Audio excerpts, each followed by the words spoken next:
Hello বন্ধুরা, তো এটা হলো দেখতে পাচ্ছেন আপনারা। তো এটা মানিকপুর আশ্রম। তো এখানে আপনার সোমবার থেকে মেলা আরম্ভ।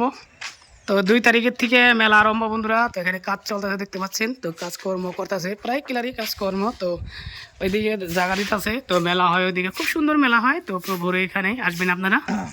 তো একটা দাদাকে আমরা পাইলাম। তো এই দাদার সঙ্গে আমরা কিছু কথা বলবো। তো দাদাটা সবকিছুই বলে দেবো আপনাদেরকে। খুব ভালো মানুষ দাদাটা। বন্ধুরা আপনাদেরকে বলছি আমি, খুব সুন্দর মেলা হয় এখানে। তো মানিকপুর আশ্রমে। তো আপনাদেরকে দেখলাম আসলে খুব সুন্দর। তো যাওয়া বছর দেখাইছি। তো আমার সঙ্গে একটা দাদা আছে। তো এই দাদাটাই এই জায়গার মেন। তো এই দাদাটাই আপনাদেরকে বলবে কয় তারিখে মেলা আরম্ভ, কয় তারিখে শেষ। দাদা কয় তারিখে মেলা আরম্ভ? নমস্কাৰ। 2, 3 আৰু 4 ডিচেম্বৰ 129 সংখ্যক সাৰ্বভৌম গীতা জয়ন্তী উৎসৱ গোবিন্দ ভৱন গীতা সত্ৰ মানিকপুৰত পালন কৰা হ'ব। অসমৰ পঞ্চমগৰাকী মহাপুৰুষ হিচাপে খ্যাত স্বামী কৃষ্ণানন্দদেৱৰ জন্ম জয়ন্তীৰ লগত সংগতি ৰাখি প্ৰতি বছৰেই এই মেলা উদযাপন কৰা হয়। 2 ডিচেম্বৰত আমাৰ ধৰ্মালোচনী সভা আছে। ধৰ্মালোচনী সভাত অসমৰ সত্ৰীয়া সংস্কৃতিৰ লগত জড়িত বহুতো বিশিষ্ট ব্যক্তি উপস্থিত থাকিব, নিৰ্দিষ্ট বক্তা উপস্থিত থাকিব আৰু সেইদিনাখনে আমাৰ যিখন মুখপাত্ৰ পাৰ্থসাৰথী সেইখন উন্মোচন কৰা হ'ব। তাৰ উপৰিও 3 তাৰিখ আমাৰ অখণ্ড নাম কীৰ্তন আৰু ধৰ্মীয় শোভাযাত্ৰা, ভাগৱত শোভাযাত্ৰা আছে। আৰু এই 2 আৰু 3 ডিচেম্বৰত অসম আৰু উত্তৰ বংগৰ মিলনভূমি হিচাপে খ্যাত এই সত্ৰখনত হাজাৰ হাজাৰ ভক্তৰ আগমন হ'ব। আপোনালোকে ইতিমধ্যে দেখিবলৈ পাইছে, আমি তেওঁলোকৰ থকাৰ ব্যৱস্থা আৰু খোৱাৰ ব্যৱস্থা ইতিমধ্যে কৰিছোঁ। তো আপনারা শুনতে পারলেন। তো দাদা সব বলে দিল আপনাদেরকে। তো যাই হোক দাদা, এটা আপনি কিমান ভক্তর আগমন হয় এতে?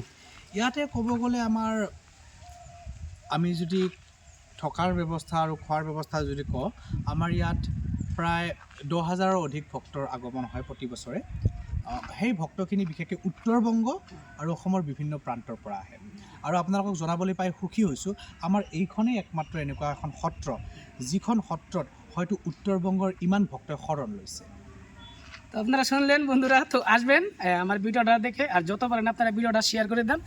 তো এইখানে প্রভুকে স্নান টান করায় দেখতে পাচ্ছেন, খুব সুন্দর এখানে। তো এখানে প্যান্ডেল ঝুলি করছে আপনি দেখতে পাচ্ছেন। তো এখানে চারো সাইডে ঘর আছে। তো ওইখানে আপনার এলো খাবার ব্যবস্থা করছে।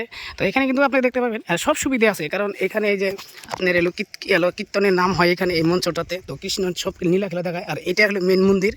আর ওদিকে আমাদের যেগুলা নাকি বেঙ্গল থেকে যেগুলা লোক আসে, তো ভক্ত আসে বেঙ্গল থেকে। তো সেই ভক্তগুনা তো এইখানে কিন্তু আপনার নাম হয় অষ্টভর হয়, যেটাকে আমরা বলি বাংলা ভাষায় অষ্টভর। তো এখানে অষ্টভর হয়। তো দেখতে পাচ্ছেন যে কুঞ্জরা সাজাচ্ছে এখন। তো এই জায়গায় কুঞ্জরা সাজাচ্ছে। তো এইটা কুঞ্জর মাতি। আর যেটা নাকি মেন এই যে উপলক্ষে যেটা নাকি আপনার এলো মেন পূজা আরম্ভ হয়, তো এইটাই মেন। তো এইটা দেবতা, তো এই দেবতাকে আপনি দেখাবো। তো কোটি কোটি প্রণাম করি দেবতার চরণে। তো আপনাদের দেখাচ্ছি। তো যাচ্ছি মন্দিরের সম্মুখে, দেখতে পাচ্ছেন আপনারা। তো এই যেটাই, এই যে প্রভু, এটা হলো প্রভু। তো এখান থেকে দেখে আপনারা একবার প্রণাম করেন শ্রীচরণে।